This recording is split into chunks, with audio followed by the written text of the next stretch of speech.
Maka ketika lisan selalu berzikir seperti itu, diasah seperti itu, lalu pikirannya jalan, bahkan sampai hatinya pun jalan, saking meresapinya, saking menikmatinya.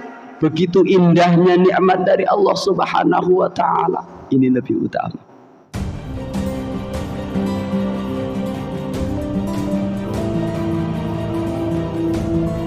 Mengucapkan kalimat astaghfirullahal azim dengan lisannya, lalu hadir di dalam hatinya, benar-benar paham betul, memahami astaghfirullahaladzim. Kalimat astaghfirullah ini benar-benar dipahami, memohon ampun kepada Allah Subhanahu wa ta'ala, tetapi bukan hanya di lisan saja, tembus ke dalam hatinya, maka itu lebih utama.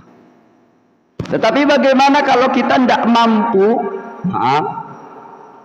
Kita sering beristighfar, kita sering berzikir, entah itu tahlil, entah itu hamdalah, atau bahkan hauqalah dan lain sebagainya, hanya sekedar di lisan saja, tidak sampai kepada hati. Lalu bagaimana? Lanjutkan.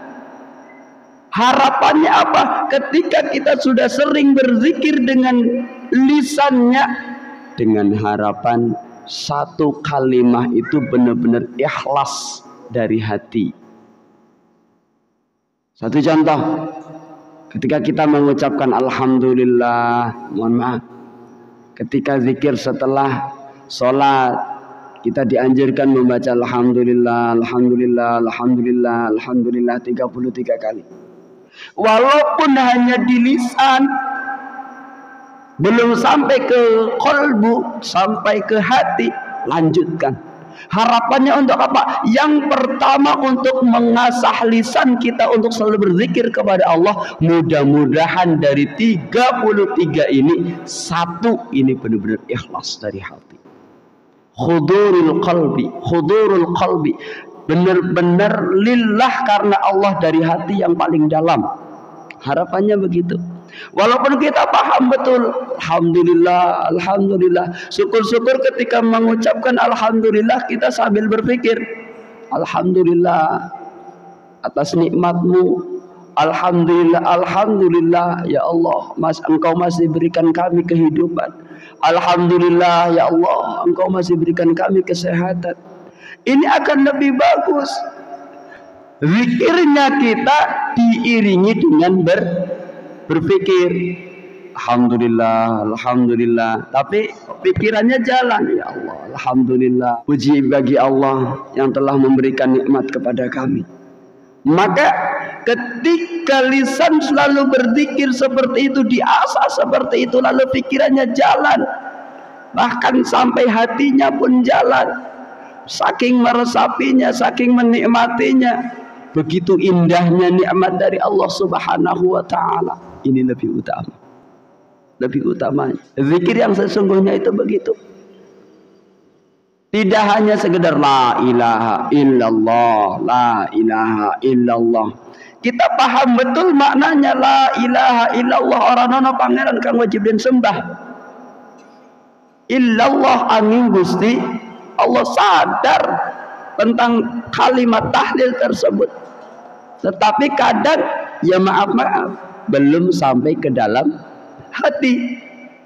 Maaf, ketika orang yang berzikir kepada Allah Subhanahu wa ta'ala, hadirnya hati dengan kalimat la ilaha illallah, ini bisa menggentarkan seluruh jiwa.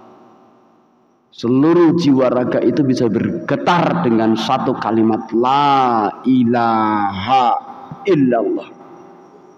Makanya maaf, sampai bisa nikmati orang yang ahli zikir dengan orang yang zikirnya hanya di lisan. Itu bisa diketahui dari caranya saja sudah ketahuan. Orang yang sudah biasa zikir la ilaha illallah, disebut asma Allah, gemetar. Karena apa? Hatinya hadir, hatinya nyambung kepada Allah Subhanahu wa ta'ala. Sedangkan kita Orang-orang awam seperti kita, bil khusus al-fakir itu kan masih latihan. La ilaha illallah, la ilaha illallah. Hadir, hatinya belum bisa hadir. Maka bagaimana hukumnya? Boleh-boleh saja. Tujuannya adalah untuk melatih agar lisan ini selalu berzikir, tetapi juga melatih agar hatinya sampai hadir. Karena ya maaf itu, di tempat saya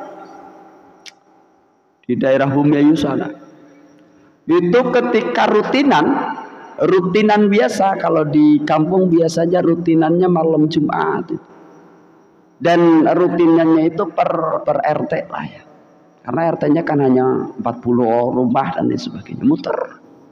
Yang hadir paling ya maaf 30, paling banyak 40. Tetapi ketika ada yang mati, maaf, yang biasanya tidak pernah tahlilan sekalipun, ia datang tahlilan dengan dasar satu. Nah ini dasarnya keren. Kenapa sampean ketika yasinan, ketika rutinan sampean nggak hadir? Ngapunten Kang, kadang sibuk, yo capek, yo kesal dan lain sebagainya. Tetapi ketika ada orang mati, kamu hadir tepat waktu, bahkan 7 hari, 40 hari pun kamu hadir. Iya, khawatir nanti ketika saya mati nggak ada yang tahlil. Makanya saya tahlilan di saat ada orang mati. Kalau ada orang mati 7 hari, dari anak-anak sampai yang sudah sepuh sekalipun, selagi ia masih bisa berjalan, pasti hadir. Pasti hadir. Walaupun ya Allah alam nyambungnya hati atau tidaknya yang tidak tahu. Tetapi masih mending tahlilan, mau hadir di dalam tahlilnya orang-orang, mohon maaf, yang sudah meninggal itu, dengan dasar yang sangat simpel.